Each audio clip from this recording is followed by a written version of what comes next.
I was constantly telling myself as a teenager, today's the day I'm going to change. Today's the day I'm going to put my foot on the gas and I'm going to work really hard.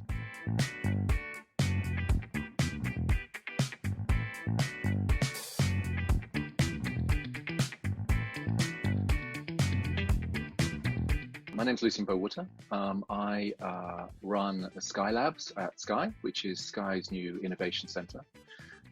So what we do is we help the business with big challenges, and we try to do that in a different way from the normal sort of desk job that they do. So we have a lot of highly interactive, high energy workshops that we do with people to solve any sort of business challenge. It may be the next set of products that we want to develop. It may be some new programs or channels that we want to launch.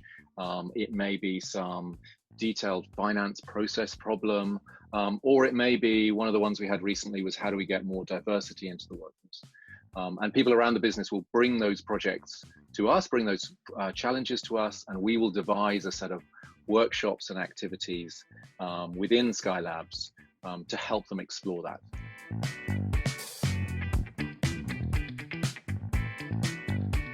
So Sky mainly operates in a series of big territories across Europe. So you'll probably be familiar with Sky UK, we have Sky Ireland, and then we have a big operation in Germany and Italy.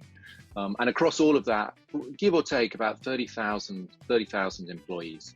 And in the UK, there's sort of a number of big bases, but the main ones are in West London, where we have our headquarters and where the channels are based. So you have a big team running Sky Sports and Sky News there, whether that is filming new programs, live broadcasts of Sky News or Sky Sports News, but also all the editing and processing and then broadcasting of those channels.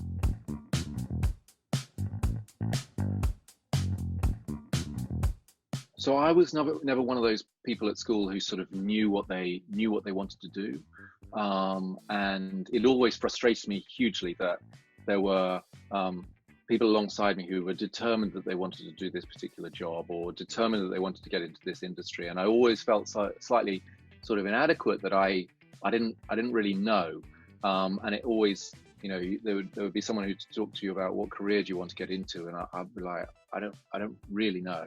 And actually, one of the things I learned is that that's okay.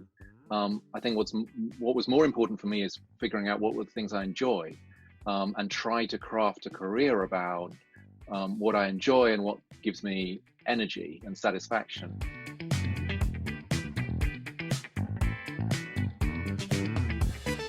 A lot of the time, you're not told what to do. You're not given instruction, or you're not given complete instruction. Yeah.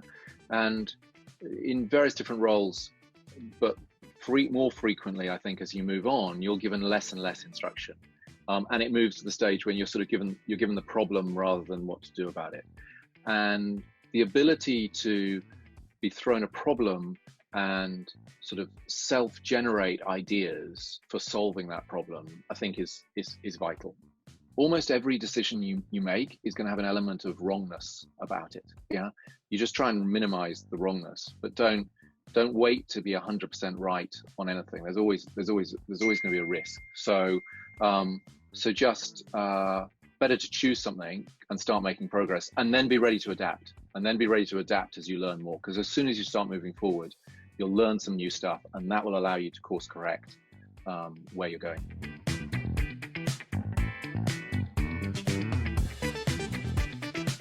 I was constantly telling myself as a teenager, today's the day I'm going to change. Today's the day I'm going to put my foot on the gas and I'm going to work really hard.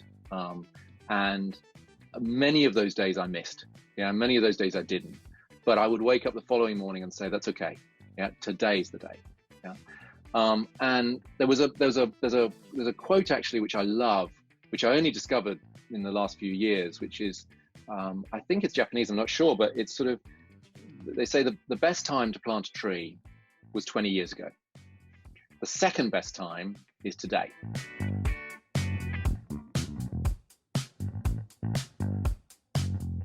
You can't photocopy your CV and send it to multiple companies. You've got to think about the role I'm going for, the company that I'm going for, how can I best present this? The second thing is just the basics of understanding what job and what company you're applying for. You know, the more you know about that company, if you come into Sky with lots of opinions about what channels we should create and how we should change the way we present the Premier League, you know, you can be careful with that. But understanding, you know, who are the main presenters, what are the big channels, how many customers we have, just having, you know, as simple as Wikipedia of the company, that is valuable to do, and that's important to do. So the third thing is how you come across as a person. So I'm wanting to hire somebody who I would like sitting alongside me as a colleague. So I want somebody who is going to be fun and energetic, and I'm going to enjoy working alongside, and we'll build on my ideas and I can build on their ideas, and I know are going to take care of things, and I know are going to drive things forward. And so that interpersonal relationship that you build up during interview is really, really, really, really important.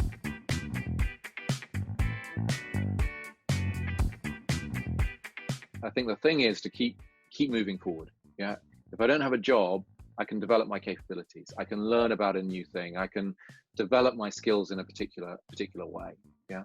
So if somebody is going to go through a period now where they've had 6 or 12 months not in a role, then when they come to get a role, there's going to be, what have you done? What have you done during that time? Yeah. So figure out what would be most valuable.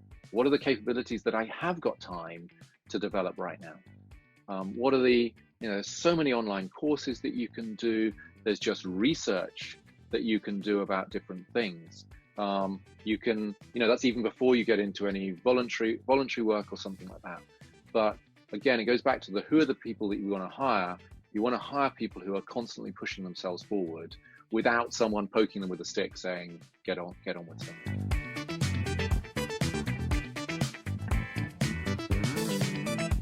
I guess my message, again, if I was talking to myself in my teenage years or whatever, I think we get hugely worried about what's going to happen in the future, and we're worried that everyone else understands the future and we don't, and we're worried what's going to happen to us if we get stuff wrong. And the truth is, absolutely nobody knows what's going to happen in the future. Yeah. And there is a load of stuff that is not within your control. And basically the future is not within anybody's control. But there is a load of stuff that is within your control that you can make choices around. So just separating in your head all of your worries about what might or might not happen, and just thinking, what can I do today to build my capabilities, my resilience, my resources, so that whatever the future brings, I am better set to deal with it. That's I guess, thing I've learned far later than I should have done, and I wish I'd understood that when I was 15, 16, 17.